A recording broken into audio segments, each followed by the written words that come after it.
parto subito dalla questione principale, direi, no? Donald Trump, l'uscita fatta, qualcuno ha sostenuto che si è indispettito per il ditino alzato, qualcun altro ha detto che invece forse voleva distrarre un po' l'attenzione dalle quelle che sono le questioni di Iran e della trattativa. Lei che idea si è fatta? Guardi, non sono in grado di dare una risposta a questa domanda, sono onesta, nel senso io sono rimasta sinceramente colpita e quando ho detto che ero colpita ero estremamente sincera. Ho chiaramente letto le varie ricostruzioni che sono state fatte, appunto, con presunti video che sarebbero diventati virali in cui il mio atteggiamento poteva sembrare un po' assertivo al di là delle dita o meno, piuttosto che le ricostruzioni che pure racconterebbero di un tentativo di distogliere l'attenzione, diciamo, dall'andamento dei negoziati con l'Iran, per cui insomma riportare l'attenzione sulle difficoltà in ambito NATO, tant'è che nelle ultime ore, come ha visto, si è un po' allargato il fronte, ecco, che non è solo italiano ma coinvolge anche altri paesi. Non so dire se queste ricostruzioni possano essere vere. Ho anche già detto e ribadisco che non intendo continuare ad alimentare, diciamo, questo confronto. Penso che il nostro lavoro bilaterale con gli Stati Uniti debba tornare alla sua normalità, è anche quello che ho detto ieri in Consiglio dei Ministri rispetto ai prossimi appuntamenti. Chiaramente ritengo che il ministro Tajani nell'immediato abbia fatto bene ad annullare la sua missione a Washington per dare un segnale, ma una volta che il messaggio passa non c'è bisogno, diciamo, di andare oltre, a partire proprio dal ricevimento a Villa Taverna, insomma, tradizionale iniziativa che si svolge tutti gli anni in occasione del 4 luglio, al quale il governo sarà presente anche per, devo dire, rispetto verso l'ambasciatore Fertitta, che è personalità che molto lavora, ecco, per mantenere saldi i rapporti tra Italia e Stati Uniti, ma in generale perché non cambio idea.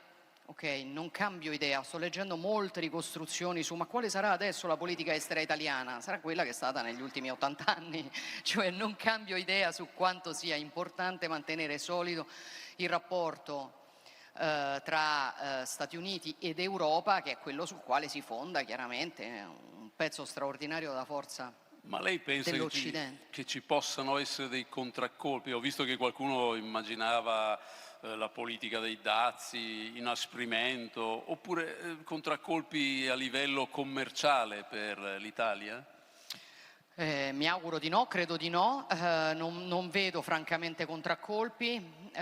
Mi pare che appunto la nostra attività e i nostri rapporti vadano bene anche nelle ultime settimane, anche negli ultimi mesi, tanto a livello istituzionale quanto a livello economico. Ricordo che, esattamente come bisogna ricordare che l'export italiano è cresciuto nonostante i dazi americani nell'ultimo periodo, a dimostrazione, insomma, che i nostri prodotti sono molto ben recepiti dai consumatori americani e quindi io non vedo rischi francamente di contraccolpo, ma del resto sono due sistemi che hanno una storia di cooperazione talmente antica, talmente solida, che non è che, direttore, questo si così cancella o ridiscute per una discussione sui social media adesso. Sono rapporti che indipendono, diciamo così, o che comunque non iniziano o finiscono in base a chi governa in quel momento gli Stati Uniti piuttosto che l'Italia o un qualsiasi altro paese europeo. Noi dobbiamo riportare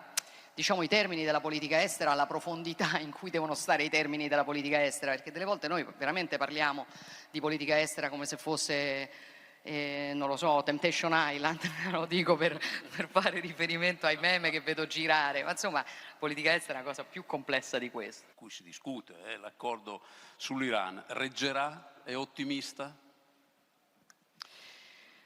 Guardi, sicuramente è un accordo molto complesso. Io rimango ottimista. Penso che noi dobbiamo guardare soprattutto a tre elementi che sono fondamentali nell'accordo. Il primo è diciamo, il destino del cosiddetto nucleare iraniano, cioè noi non possiamo oggettivamente consentire che il regime degli Ayatollah si doti di armi nucleari di testate nucleari nel momento in cui ha anche, e ce lo ha ampiamente dimostrato, missili a lungo raggio. Dico non gli Stati Uniti o chi è più vicino al confine con l'Iran, non Israele, noi non lo possiamo consentire, noi non ce lo possiamo permettere e quindi su questo bisogna chiaramente che i termini dell'accordo siano chiari. C'è un tema per cui se noi vogliamo chiaramente costruire un'architettura di sicurezza solida, nessun paese della regione può e deve sentirsi minacciato, questo vale per Israele ovviamente ma vale anche per i paesi del Golfo, che sono stati, come lei ha visto, un target presi di mira di questo conflitto, benché non ne fossero diciamo direttamente parte, non fossero direttamente coinvolti, e c'è il tema della libertà di navigazione. E guardi, questa è una grandissima questione.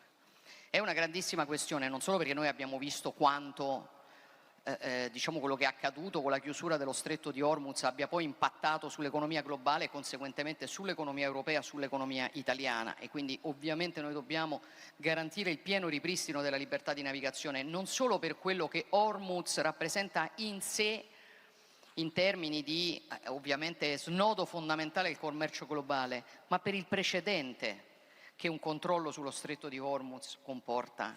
È evidente che se noi consentissimo, ad esempio, il pagamento di un pedaggio immaginato dagli iraniani sullo stretto di Hormuz, noi ci ritroveremmo catapultati in un mondo nel quale ogni snodo del commercio fondamentale diventa uno strumento di pressione verso gli stati, può essere utilizzato come un'arma. Questo è qualcosa che non si può ovviamente immaginare ed è la ragione per la quale noi abbiamo dato anche la nostra disponibilità, chiaramente in uno scenario di, appunto, di pace, per una missione per garantire la libertà di navigazione a livello internazionale, per la quale nel caso servirebbe chiaramente l'autorizzazione del Parlamento, ma io penso che l'Italia dovrebbe fare la sua parte per questo. Quindi queste sono le tre questioni secondo me fondamentali nel negoziato. Io sono abbastanza ottimista, anche se so che il negoziato, insomma, lo vediamo anche in queste ore, va avanti in maniera un po' accidentata. Esatto, non è semplicissimo. Penso che il nostro non debba essere un ottimismo statico, per dire. Ecco, penso che per quello che possiamo dobbiamo dare una mano, sia sul piano diplomatico, sia offrendo la nostra disponibilità. È il caso che le faccio sullo stretto di Hormuz, su una eventuale missione sulla libertà di navigazione, le posso fare lo stesso ragionamento per quello che riguarda il Libano, che è nazione per noi fondamentale, sulla quale l'Italia ha una, diciamo, storia di lavoro, di impegno in prima linea straordinario. Lei sa che esiste oggi un negoziato parallelo, il presidente libanese ha dato una disponibilità a un negoziato diretto con Israele, dando estrema prova di coraggio, e penso che anche questo sia un quadrante sul quale l'Italia può giocare un ruolo importante. È uno dei temi che io intendo discutere con Emmanuel Macron nel G2G, nel vertice intergovernativo che abbiamo nella giornata di giovedì, perché penso che sia una di quelle cose sulle quali Italia e Francia possono lavorare insieme. Allora oggi, glielo spiego.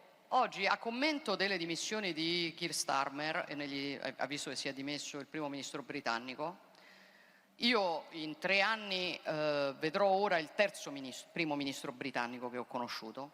Nigel Farage, che come lei sa, insomma, è un esponente di spicco della politica britannica, a commento di questa cosa diceva: siamo diventati l'Italia di qualche anno fa.